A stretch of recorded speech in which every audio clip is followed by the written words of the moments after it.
ತರದ ಪ್ರಕಾರ ಲಿಂಗಾಯತರನ್ನ ವೀರಶೈವರು ಹೈಜಾಕ್ ಮಾಡಿದ್ರ 100%. ಅದು ಯಾವ ರೀತಿ ಅದನ್ನೇ ಹೇಳಿದ್ದು. ಇಲ್ಲಿ ಈಗ ಲಿಂಗಾಯತರ ಬಗ್ಗೆ ವಾದಕ್ಕೆ ಬರ್ತೀವಿ. ನಾನೀಗ ವೀರಶೈವರ ವಾದ ಹೇಳಂಗಾಯಿತು, ಜನಗಣತಿ ಬಗ್ಗೆನೇ ಮಾತಾಡ್ತಿದ್ದೀನಿ ನಾನು, ಬೇರೆ ಇತಿಹಾಸ ಅಲ್ಲ ಇದು.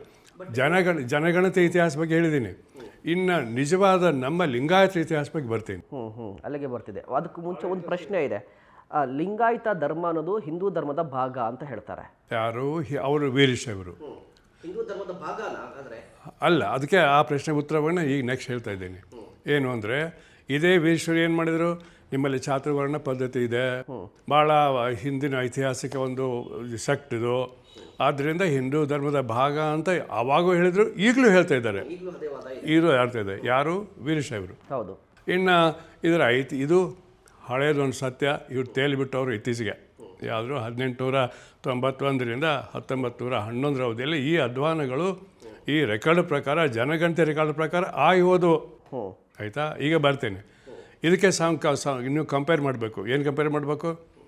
ಇಡೀ ಜಗತ್ತಿಗೆ ಗೊತ್ತಿರೋ ಹಾಗೆ ಬಸವಣ್ಣನವರು ಲಿಂಗಾಯತ ಧರ್ಮವನ್ನು ಸ್ಥಾಪನೆ ಮಾಡಿದರು. ಗೊತ್ತಿದೆ ಅಲ್ವಾ? ಇದು 12ನೇ ಶತಮಾನದಲ್ಲಿ ಆಯಿತು. ಬಿಜ್ಜಳ ಅಂತ ರಾಜ ಇದ್ದ, ಚಾಲುಕ್ಯ ಚಕ್ರವರ್ತಿಯ ಸಂಬಂಧಿ ಆಗಿದ್ದವನು ಅವನ ಕಿತ್ತಾಕಿ ತಾನು ಸಾಮ್ರಾಟ್ನಾಗಿ ರಾಜ್ಯ ಆಳೋ ಕಾಲಕ್ಕೆ ಬಸವಣ್ಣ ಅವರ ಪ್ರಧಾನಮಂತ್ರಿಯಾಗಿದ್ದರು. ಅವರು ಬ್ರಾಹ್ಮಣರಾಗಿ ಹುಟ್ಟಿ ಜನಿವಾರ ಕಿತ್ತಾಕಿದರು, ಬ್ರಾಹ್ಮಣ್ಯವನ್ನು ಬಿಟ್ಟು ಬಂದರು, ಶೂದ್ರರನ್ನು ಮೇಲೆತ್ತಿದ್ರು, ಶ್ರಮಿಕ ವರ್ಗಕ್ಕೆ ಬೆಲೆ ಕೊಟ್ಟರು, ಸ್ತ್ರೀಯರನ್ನು ಪುರುಷರನ್ನ ಸಮಾನವಾಗಿ ಕೊಂಡರು. ಆಮೇಲೆ 108 ದೇವರ ಪೂಜೆ ಬಿಟ್ಟು ಏಕದೇವರ ಪೂಜೆಯನ್ನು ಅವರು ಬೋಧಿಸಿದರು.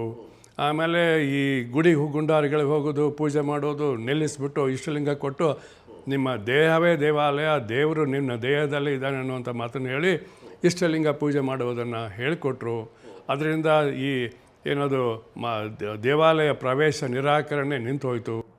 ಇವನ್ನೆಲ್ಲ ಮಾಡಿದವರು ಬಸವಣ್ಣನವರು. ಇವರೊಬ್ಬ ಐತಿಹಾಸಿಕ ಪುರುಷ. ವೀರಶೈವರು ಹೇಳುವಂಥ ಪಂಚಾಚಾರ್ಯರು ಪೌರಾಣಿಕ ಪುರುಷರು.